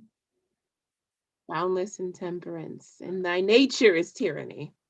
It hath been the untimely emptying of the happy throne, and fall of many kings. But fear not yet. To take upon you what is yours, you may convey your pleasures in a spacious plenty, and yet seem so cold. And the time you may so hoodwink. We have willing dames enough. That cannot be. That vulture in you to devour so many as will to greatness dedicate themselves, finding it so inclined. With this there grows in my most ill-composed affection such a staunchless avarice that were I king, I should cut off the nobles for their lands, desire his jewels and this other's house, and more having would be a sauce to make me hunger more, that I should forge quarrels unjust against the good and loyal, destroying them for wealth. This avarice sticks deeper, grows with a most pernicious root than summer seeming lust, and it hath bit the sword of our slain kings. Yet do not fear. Scotland hath poisons to fill up your will, or mere your own. All these portable with other graces weighed. But I have none. The king becoming graces as justice, verity, temperance, stableness, bounty, perseverance, mercy, lowliness, devotion, patience, courage, fortitude. I have no relish of them, but abound in the division of each several crime, acting it in many ways. Nay, had I power, I should pour the sweet milk of concord into hell, uproar the universal pace, confound all unity on earth. Oh, Scotland, Scotland. If such a one be fit to govern, speak, as I have spoken. Fit to govern? No, not to live. O nation miserable, with an untitled tyrant bloody sceptred. When shalt thou see thy wholesome days again? Since that is the truest issue of thy throne. By his own interdiction stand accused, and does blasphemy not his breed? The royal father was a most sancted king. The queen that bore thee, often upon her knees than on her feet, did every day she live. Fare thee well. These evils thou repeatest upon themselves have banished me from Scotland. Oh, my breast, thy hope ends here. Macduff, this noble passion, child of integrity, hath from my soul wiped the black scruples, reconciled my thoughts to thy good truth and honor. Devilish Macbeth by many of these trains hath sought to win me into his power, and modest wisdom plucks me from overcredulous hate. But God above, deal between thee and me. For even now I put myself to thy direction. Here abjure the taints and blames I laid upon myself, for strangers to my nature. I am yet unknown to woman, never was forsworn, scarcely have coveted what was mine own, at no time broke my faith, would not betray the devil to his fellow in delight, no less in truth than life. My first false speaking was this upon myself. What I am truly is thine and my poor country's to command. Whither indeed, before thy here approach, old Seaward with 10,000 warlike men already on point was setting forth. Now wheel together, and the chance of goodness be like our warranted quarrel. Why are you silent? Such welcome and unwelcome things at once. 'Tis hard to reconcile. Well, more anon. Doctor, comes the king forth, I pray you? Aye, sir. There are a crew of wretched souls that stay his care. Her malady convinces, the great assay of art. But at his touch, such sanctity hath heaven given his hand. They presently amend. I thank you, doctor. What's the disease he means? 'Tis called the evil, a most miraculous work in this good king, which often, since my here remained in England, I have seen him do. How he solicits heaven himself best knows. But strangely visited people, all swollen and ulcerous, pitiful to the eye. The mere despair of surgery he cures, hanging a gold stamp about their necks, put on with holy prayers, and 'tis spoken to the succeeding royalty he leaves, the healing benediction. With this strange virtue he hath a heavenly gift of prophecy, and sundry blessings hang upon about his throne that speak him full of grace. Who comes here? My countryman, but yet I know him not. My ever gentle cousin Ross. Welcome hither. I know him now. Good God, but times removed that means that make us strangers. Sir, amen. Then Scotland where it did? Alas, poor country, almost afraid to know itself. It cannot be called our mother, but our grave, where nothing but who knows nothing is once seen to smile, where sighs and groans and shrieks that rend the air are made, not marked, where violent sorrow seems a modern ecstasy. The dead man's knell is there scarce asked for who, and good men's lives expire before the flower in their caps. Dying or ere they sicken.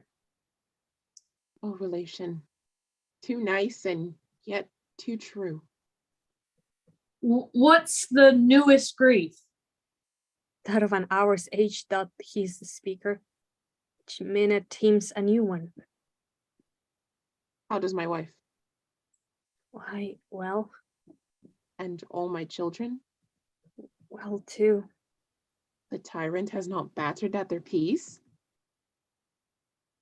No, they were all at peace when I did leave them. But not a misery of your speech. How goes it? When I came hither to transport the tidings, which I have heavily borne, there ran a rumor of many worthy fellows that were out, which was to my belief witnessed, or rather, for that I saw the tyrant's power afoot. Now is the time of help. Your eye in Scotland would create soldiers, make our women fight to doff their dire distresses. Be it their comfort, we are coming thither. Gracious England hath lent us good seaward and 10,000 men, an older and a better soldier none that Christendom gives out. Would I could answer discomfort with the like. I have words that would be howled out in the desert air, where hearing should not latch them. What concern they? The general cause, or it's a fee grief due to some single breast? A mind that's honest, and it shares some woe, but the main part pertains to you alone. If it be mine, keep it not from me. Quickly, let me have it. Let not your ears despise my tongue forever, which shall possess them with the heaviest sound that ever yet they heard. I guess that's it. Your castle is surprised, your wife and babes savagely slaughtered. To relate the manner where on the query of this murdered deer, to add the death of you. Merciful heaven! What meant? Ne'er pull your hat upon your brows, give sorrow words. The grief that does not speak whispers the o'erfraught heart and bids it break. My children too? Wife, children, servants, all that could be found. And I must be from thence, my wife killed too? I have said, Be comforted. Let us make medicines of our great revenge to cure this deadly grief. He has no children. All my pretty ones. Did you say all? Oh, hell kite, all? What? All my pretty chickens and their dam at one fell swoop. Dispute it like a man. I shall do so. But I must also feel it as a man. I cannot but remember such things that were most precious to me. Did heaven not look on and would not take their part? Sinful Macduff, they were all struck for thee. Not that I am, not for their own demerits, but for mine. Fell slaughtered on their souls. Heaven rest them now. Be this the whetstone of your sword. Let grief convert to anger. Blunt not the heart, but enrage it. Oh, I could play the woman with mine eyes and a braggart with my tongue. But gentle heavens cut short all intermission, front to front. Bring thou this fiend of Scotland and myself within my sword's length set him. If he escape, heaven forgive him too. This tune goes manly. Come, go we to the king, our power is ready. Our lack is nothing but our leave. Macbeth is ripe for the shaking, and the powers above put on their instruments. Receive what cheer you may. The night is long that never finds the day.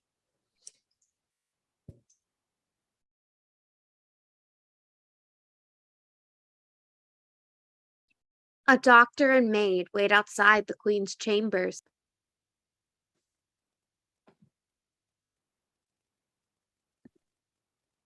I have 2 nights watched with you, but can perceive no truth in your report. When was it she last walked? Since His Majesty went to the field, I have seen her rise from her bed, throw on her nightgown upon her, unlock her closet, take forth paper, fold it, write upon it, read it, afterwards seal it, and again return to bed, yet all while in the most fast sleep. Great perturbation in nature to receive at once the benefit of sleep and do the effects of watching.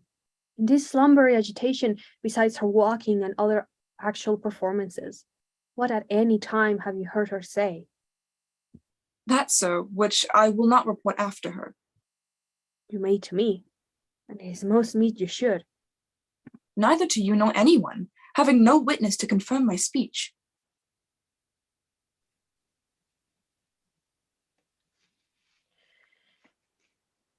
Lo, you, here, she comes. This was her very guise, and upon my life fast asleep. Observe her, stand close. How came she by that light? Why, it stood by her. She has light by her continually, 'tis her command. You see, her eyes are open. Aye, but their senses are shut. What is it she does now? Look how she rubs her hands. It is an accustomed action with her. To seem thus washing her hands, I have known her to continue into the quarter of an hour. Yet, here's a spot. Hark, she speaks. I will set down what comes from her to satisfy my remembrance strongly. Out, damned spot, out, I say. Why? And 'tis time to do it. Hell is murky. Fie, my lord, fie! A soldier and afeard? What need we fear who knows it when none can call our power into account? Yet, who would have thought the old man to have had so much blood in him? Do you mark that? The Thane of Fife had a wife. Where is she now? What, will these hands never be clean? No more of that, my lord, no more of that. You mar all with the starting. Go to. You have known what you should note. She has spoke what she should not. I am sure of that. Heaven knows what she has known. Here's the smell of the blood still. All the perfumes of Arabia will not sweeten this little hand. Oh. A sigh is there. The heart is sorely charged. I would not have such a heart in my bosom for the dignity of the whole body. Well. Pray God it be, sir. This disease is beyond my practice. I have known those which have walked in their sleep who have died holily in their beds. Wash your hands, put on your nightgown. Look not so pale, I tell you yet again. Bank was buried. He could not come out on his grave. Even so. To bed, to bed. There's knocking at the gate. Come, come, come, come. Give me your hand.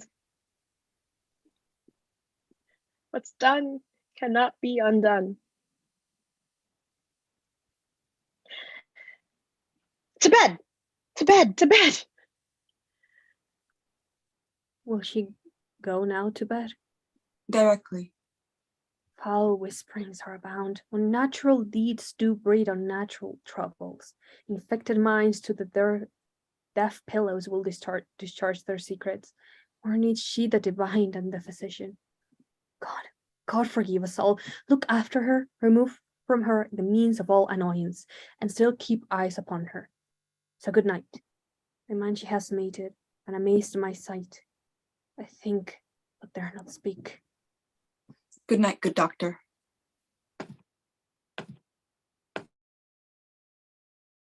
There are drums and colors as Menteith, Caithus, Angus, and Lennox enter preparing for battle.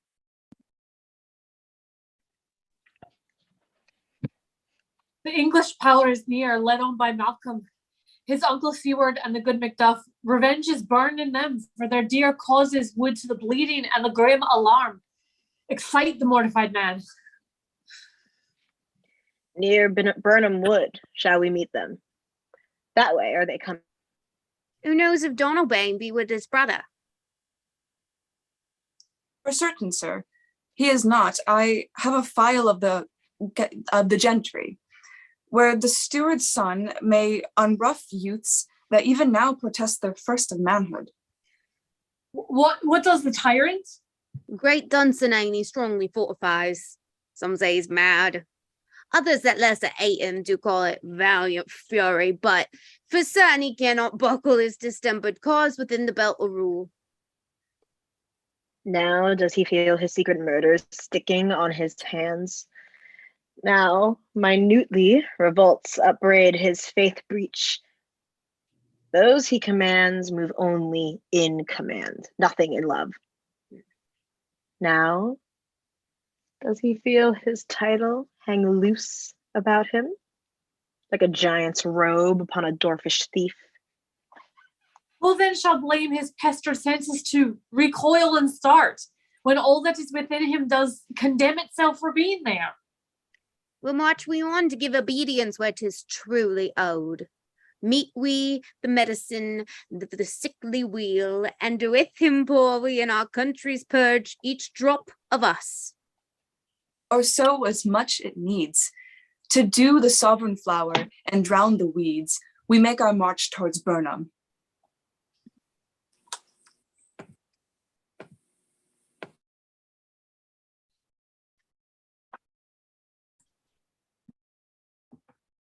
Bring me no more reports. Let them fly all. Till Burnham Wood remove to Dunsinane, I cannot taint with fear. What's the boy Malcolm? Was he not born of woman? The spirits that know all mortal consequences have pronounced me thus. Fear not, Macbeth. No man that's born of woman shall e'er have power upon thee. Then fly, false thanes, and mingle with the English epicures. The mind I sway by and the heart I bear shall never sag with doubt nor shake with fear. The devil damn thee, black, thou cream-faced loon. Where gotst thou that goose look? There is 10,000 Geese, villain, soldiers, sir. go prick thy face, and overread thy fear, thou lily-livered boy. What soldiers patch, death of thy soul, those linen cheeks of thine are counselors to fear. What soldiers, whey-face? The English force, so please you. Take thy face hence. Seaton! I am sick at heart when I behold. Seaton, I say! This push will cheer me ever or deceive me now. I've lived long enough. My way of life has fallen into the sere, the yellow leaf. and that which should accompany old age as honor, love, obedience, troops of friends, I must not look to have, but in their stead curses, not loud but deep, mouth, honor, breath, which the poor heart would fain deny and dare not. Seaton! What is your gracious pleasure? What news more? All is confirmed, my lord, which was reported. I'll fight till from my bones my flesh be hacked. Give me my armor. 'Tis not needed yet. I'll put it on. Send out more horses. Scur the country round. Hang those that talk of fear. Give me mine armor.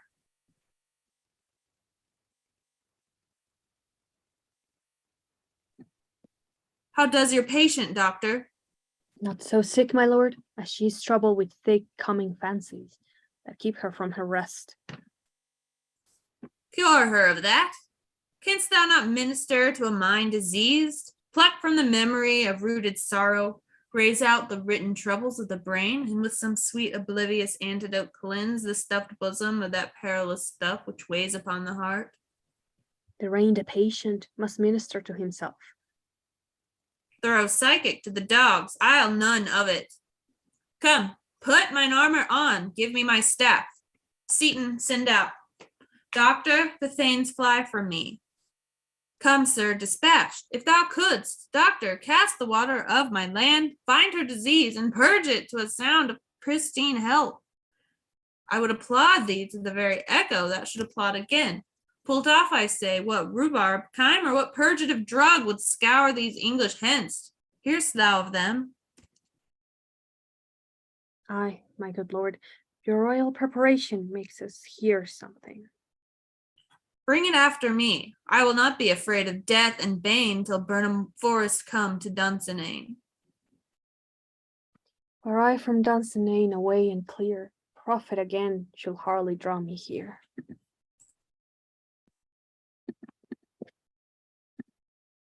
Drum and colors, enter Malcolm, Seward, and young Seward, Macduff, Menteith, Cathis, Angus, Lennox, Ross, and other soldiers, all marching on.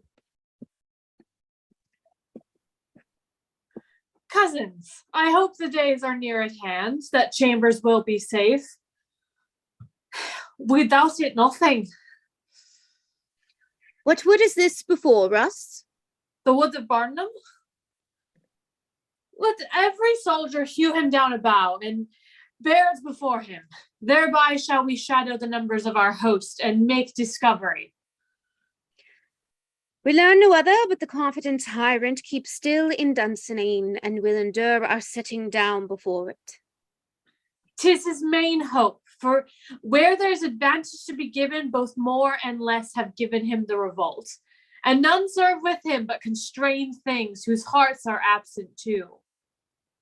Let our just censures attend the true event, and we put on industrious soldiership. The time approaches that will with due decision make us know what we shall say we have and what we owe. Thoughts and speculative their unsure hopes relate, but certain issues stroke must arbitrate, towards which advance the war.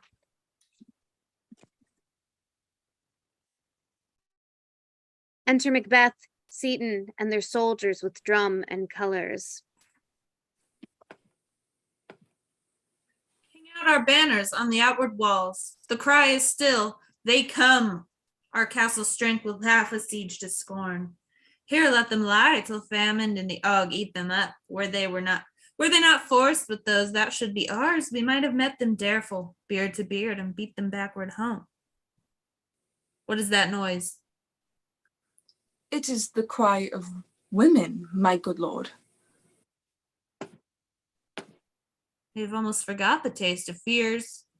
The time has been, my senses would have cooled to hear a night shriek, and my fell of hair would, a dismal treatise rouse and stir as life were in't. I've supped full with horrors, direness familiar to my slaughterous thoughts cannot once starve me. Wherefore was that cry? It was the queen, my lord. She is dead. She should have died hereafter. They would have been a time for such a word. Tomorrow and tomorrow and tomorrow creeps in this petty pace from day to day to the last syllable of recorded time. And all our yesterdays have lighted fools the way to dusty death. Out, out, brief candle, life's but a walking shadow, a poor layer that struts and frets its hour upon the stage and then is heard no more. It is a tale told by an idiot full of sound and fury, signifying nothing.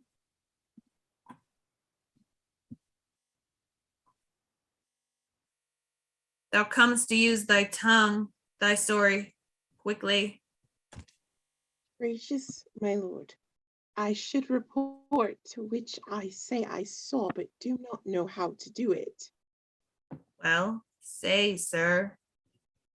As I did stand my watch upon the hill, I looked toward Burnham, and anon me think the wood began to move. Liar and slave! Let me endure your wrath, if it not be so.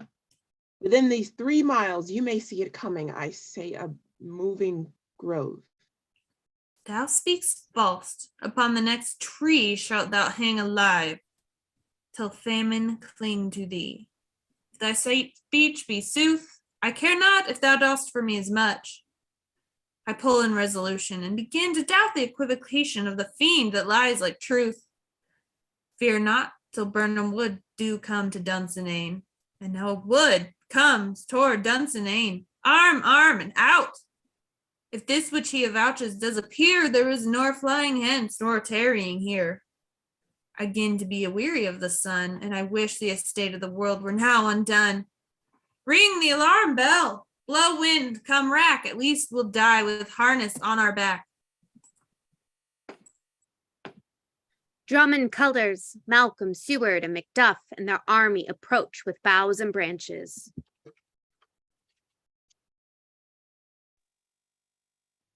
Now, near enough, your leafy screens throw down and show like those you are. You, worthy uncle, shall with my cousin, your right noble son, lead our first battle.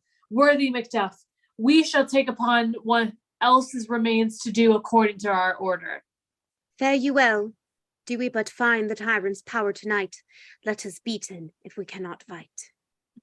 Make our trumpets speak, give them all breath, those clamorous harbingers of blood and death.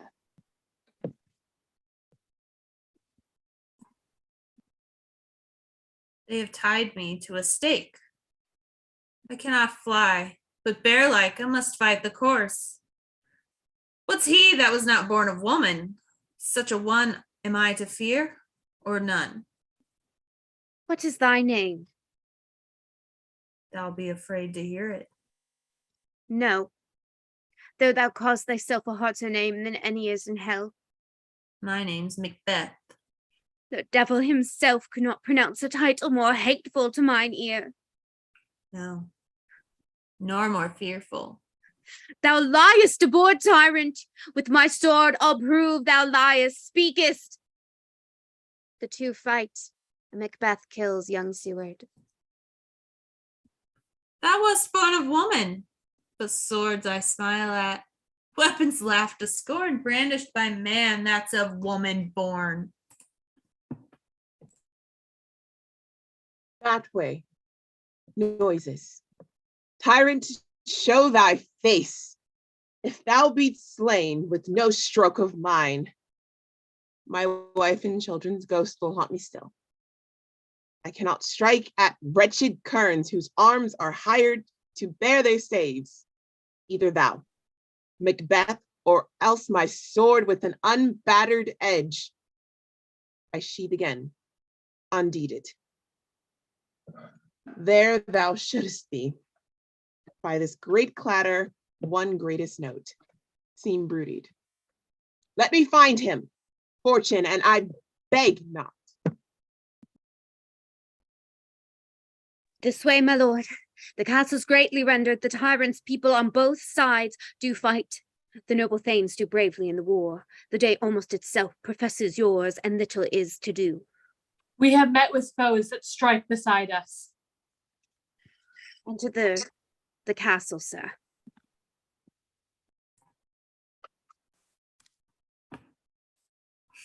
Why should I play the Roman fool and die on mine own sword? While I see lives, the gashes do better upon them. Turn, hellhound, turn. Of all men else I have avoided thee, but get thee back. My soul is much too charged with blood of thine already. I have no words. My voice is in my sword. Thou bloodier villain than terms can give thee out. Thou losest flavor, as easy mayst thou the entrenching air with thy keen sword impress as made me bleed. Let fall thy blade on vulnerable crest. I bear a charmed life which must not yield to one of woman born. Spare thy charm, and let the angel whom thou still serve tell thee, Macduff was from his mother's womb untimely ripped. Accursed be that tongue that tells me so, for it hath cowed my better part of man. And be these juggling fiends no more believed, that palter with us of double sense, to keep the word of promise to our ear and break it to our hope. I'll fight not with thee. Then yield, coward, and live to be the show and gaze of time. We have thee, as all rarer monsters are, painted on a pole and under with. Here may you see the tyrant. I will not yield. To kiss the ground before young Malcolm's feet and be baited with the rabble's curse. Though Burnham would come to Dunsinane, and thou opposed, being of no woman born, yet I will try the last. Before my body I throw my warlike shield, lay on Macduff, and be damn him that first cries, hold enough.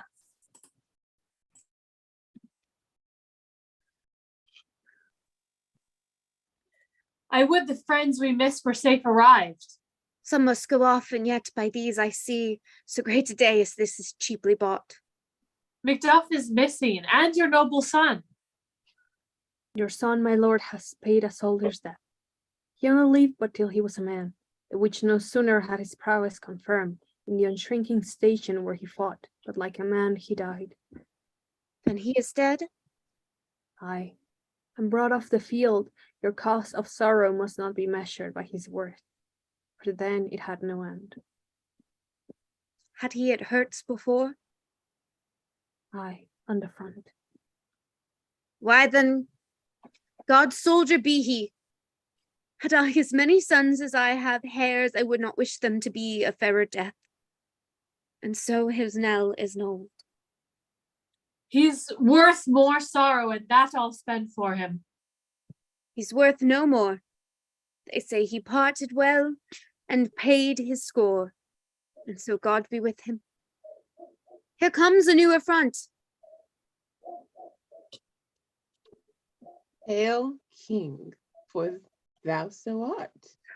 Behold, where it stands, the usurper's cursed head. The time is free. I see thee compassed with thy kingdom pearl, and speak the salutations in their minds, whose voices I desire aloud with mine. Hail, King of Scotland! Hail, King of Scotland! We shall not spend a large expense of time before we reckon with your several loves and make us even with you. My thanes and kinsmen henceforth be earls, the first that ever Scotland in such an honor named.